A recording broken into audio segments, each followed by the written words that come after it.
So sure that got to get on the plane tomorrow. This is Black History Month is really, and because of an illness and then a family problem. So two things came at once. So I was sick, and then my son called.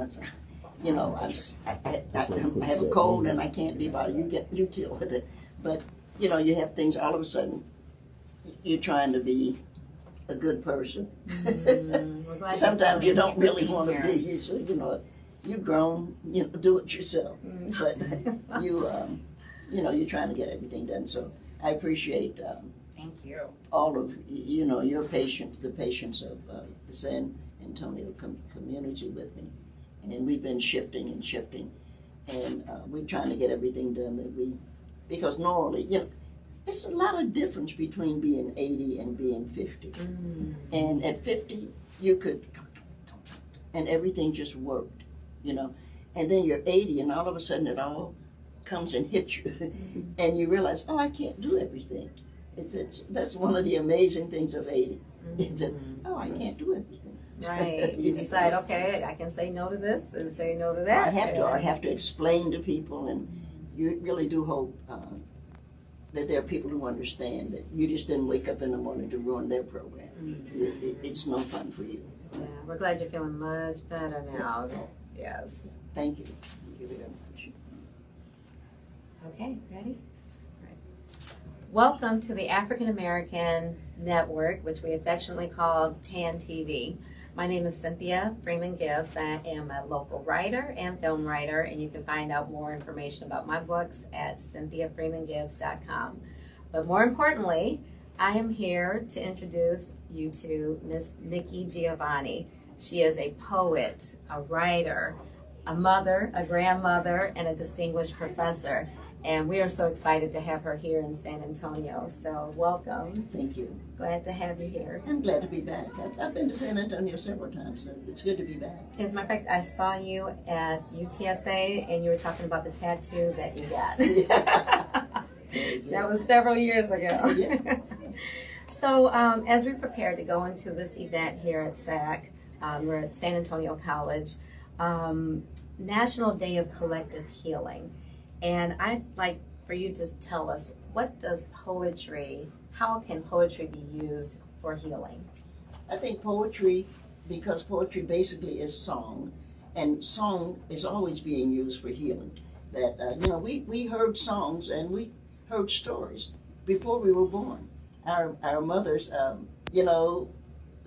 would touch us and try to decide if we were a boy or a girl. I really think it's too bad that you can now determine the gender of the child, because it was so much fun waiting. I have a son. It was so much fun just waiting for the 9 months, and you didn't get excited about what you're going to make of him. It's just like, oh, what will it be? And so I think that's kind of nice. And I think that words are always healing, and words can hurt. And when we look at some of the great people, actually, in the world over centuries, most of them have been harmed, have been killed, have been crucified, not because they did anything, but because of what they said. So we know words are very powerful, and we know we have to choose our words very carefully. That is so true. At what point in your life did you realize that you had a voice to be an advocate for the civil rights of other people using your words? I don't know if I had a point. You just go out. My generation, and I'm very proud and happy that I am a part of that generation, though I had nothing to do with being a part of that. I just was born, and that's between my mother and my father. But my generation took on, and rightfully so, segregation. Unfortunately, we could not solve racism, and so we have passed racism on to the next generation, which would be our children. But I'm thinking perhaps even as we look at the world, our grandchildren, that racism has been around for a long time, and it's really time to stop, which is why I am in love with space, because the more we recognize there are life forms in the universe, there are life forms beyond what we know, then we have to figure out a way to define ourselves and to identify ourselves. And so what do we call ourselves? We're going to have to call ourselves earthlings, because nothing else is going to make sense to another life form. And that's going to be earthling, and then the life form will say, and what is that? And we can answer, that is the third planet from the yellow sun, to determine who we are.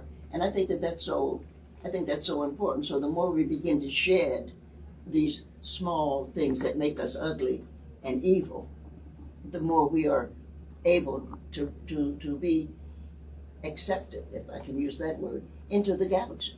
The more we will be able to recognize and welcome and be welcome to another life form.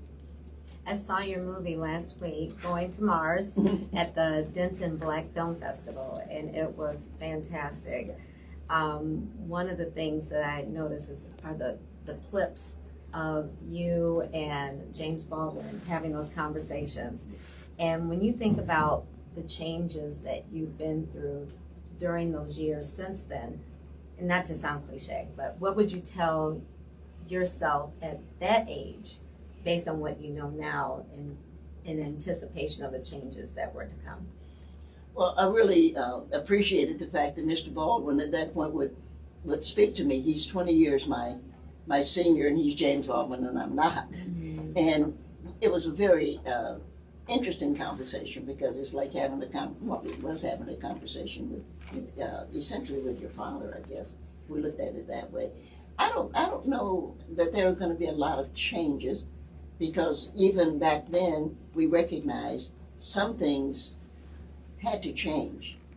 I wasn't going to try to tell Jimmy or anybody else what to change, but that there had to be a change. And so we talked about, at one point, that's a long conversation, it was a 2-day conversation, we talked about lies. And Baldwin was saying, well, you know, men have responsibilities that women don't understand. And I said, well, men lie. When they walk out the door in the morning, they lie to their boss, they lie to their coworkers. Why is it that they don't lie to me? If you're going to tell a lie about being happy, if you're going to smile at somebody who hates you, who will harm you, why is it that you come in the house and all of a sudden I'm some kind of enemy? You're going to holler at me, or you're going to beat me, or you're going to do something negative. And I said, if you're going to tell a lie, then lie to me. And that was the clip that was in there. That was powerful. Yeah. Well, thank you for sharing that. And I know you have to get on stage in a little bit, so thank you so much for your time. And I really appreciate having this opportunity to speak with a fellow writer and my soror. 1913 was incredibly important, and we are here now facing another election, and the deltas have been significant. Well, the Divine Nine, if I may take a moment, were significant in the election of Mr. Biden, and the Divine Nine will and must be significant in the election. Yes. We must get out and vote.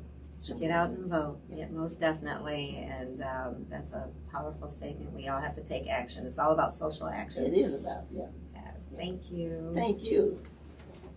Thank you, Nikki.